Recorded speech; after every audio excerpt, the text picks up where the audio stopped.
Hello friends, आज हम एक बहुत ही आम समस्या के बारे में बात करने वाले हैं जिससे कि प्रेग्नेंट महिलाओं को बहुत गुजरना पड़ता है और वो है वेजाइनल डिस्चार्ज का होना। तो मैं डॉक्टर प्रीति गुप्ता, गायनेकोलॉजिस्ट, आज आपको इस वीडियो में बताने जा रही हूँ कि क्या वेजाइनल डिस्चार्ज प्रेगनेंसी में होना आम बात है, और अगर वेजाइनल डिस्चार्ज अगर आपको हो रहा है तो क्या वो नॉर्मल है या फिर वो एबनॉर्मल है, और अगर ये डिस्चार्ज एबनॉर्मल है तो आपको क्या करना चाहिए, और इस डिस्चार्ज से बचने के लिए आपको क्या-क्या उपाय करने चाहिए, वो आज हम इस वीडियो में जानेंगे। तो चलिए फिर हम आज की वीडियो शुरू करते हैं।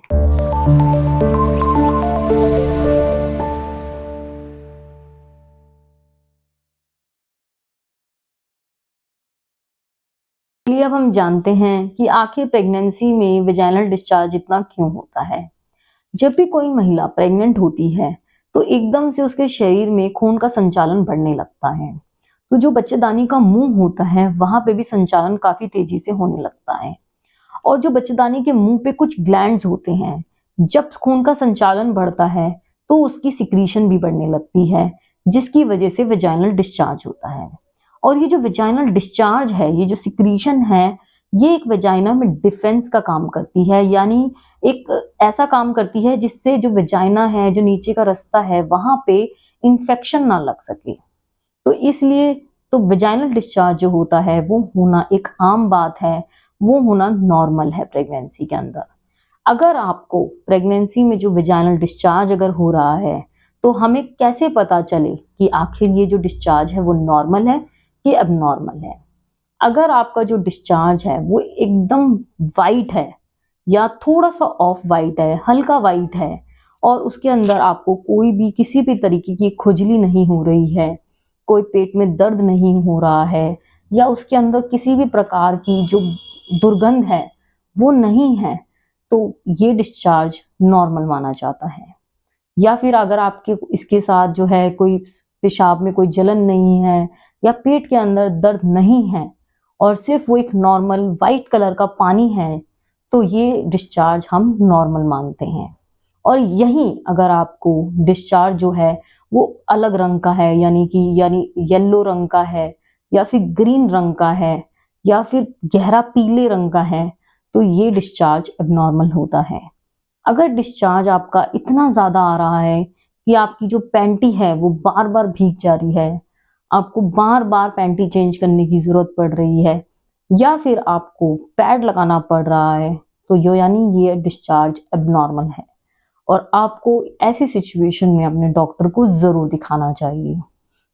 दूसरा, अगर मान लीजिए आपके वेजाइनल डिस्चार्ज जो हो रहा है उसमें ब्लड भी आ रहा है थोड़ा सा, तो भी ये डिस्चार्ज एबनॉर्मल माना जाता है। और तीसरा जो है, अगर इसके अंदर आपको नीचे बहुत खुजली हो रही है और इस पानी से बहुत दुर्गंध आ रही है, बहुत स्मेल आ रही है, और जो है आपको पेट में दर्द हो रहा है या पेशाब में जलन हो रही है, तो ऐसे में भी आपको डॉक्टर को ज़रूर दिखाना चाहिए। तो अगर ये एबनॉर्मल डिस्चार्ज हो रहा है, इसका मतलब कि आपको कहीं न कहीं आपके नीचे के रास्ते में इन्फेक्शन हो रहा है, जिसकी वजह से जो है इस डिस्चार्ज में अ, बदबू आने लगती है या फिर खुजली होने लगती है। तो ऐसे में आपको डॉक्टर को ज़रूर दिखाना चाहिए।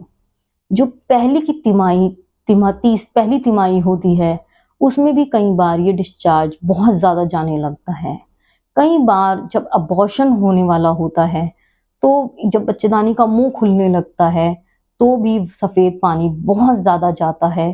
तो ऐसी सिचुएशन में अगर आपको पहली तिमाही में के बाद अगर बहुत ज़्यादा पानी जा रहा है, तो आपको डॉक्टर को ज़रूर कंसल्ट करना चाहिए, क्योंकि कई बार ये अबॉर्शन का फर्स्ट साइन भी हो सकता है।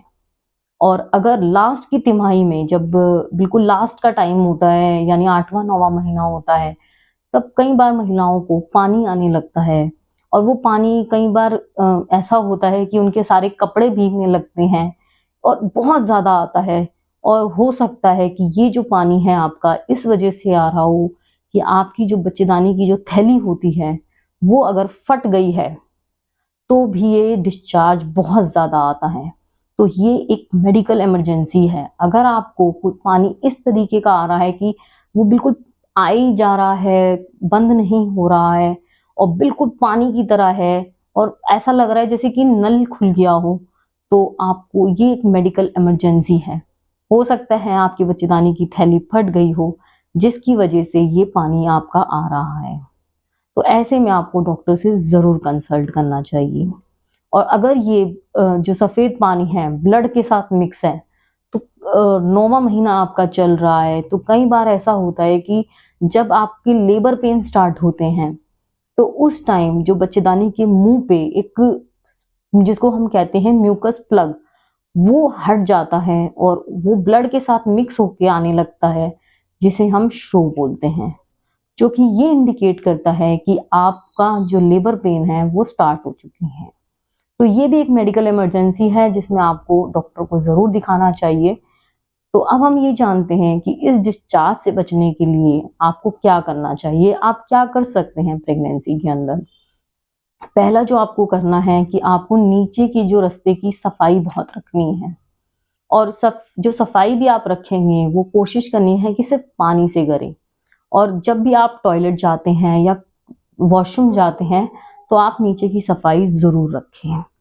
दूसरा जो है आपको जो पैंटी पहननी है वो कॉटन की पहननी है और इस तरीके की पहननी है जिससे थोड़ी हवा आ जा सके, ताकि जो है आपको इन्फेक्शन ना लग सके। तीसरा, जो आपको अंडरगारमेंट पहनने हैं या जो लोवर्स पहनने हैं, वो बहुत ज़्यादा टाइट नहीं होनी चाहिए। अगर आप बहुत ज़्यादा टाइट कपड़े पहनते हैं, तो उससे वहाँ पे मॉइस्चर इकट्ठा होने का खतरा रहता है, जिसकी वजह से आपको इन्फेक्शन लग सकता है।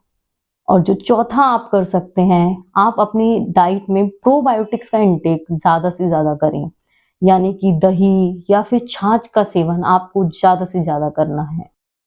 तो आज हमने इस वीडियो में जाना कि आखिर वेजाइनल डिस्चार्ज प्रेगनेंसी में क्यों होता है और ये कब नॉर्मल होता है और कब ये एबनॉर्मल होता है, और ये एक मेडिकल इमरजेंसी का भी आपको साइन देता है कि अगर आपको वेजाइनल डिस्चार्ज बहुत ज़्यादा हो रहा है, शुरू की तिमाही में ज़्यादा हो रहा है, तो भी आपको एक बार डॉक्टर को ज़रूर कंसल्ट करना चाहिए। और अगर लास्ट की तिमाही में ये बहुत ज़्यादा हो रहा है, रुक नहीं रहा है, तो भी एक इमरजेंसी को इंडिकेट करता है और तब आपको डॉक्टर को ज़रूर कंसल्ट करना चाहिए। तो आशा करती हूँ आपको ये वीडियो लाभदायक लगी होगी। अगर आपको ये वीडियो पसंद आई है तो लाइक और सब्सक्राइब करना ना भूलें।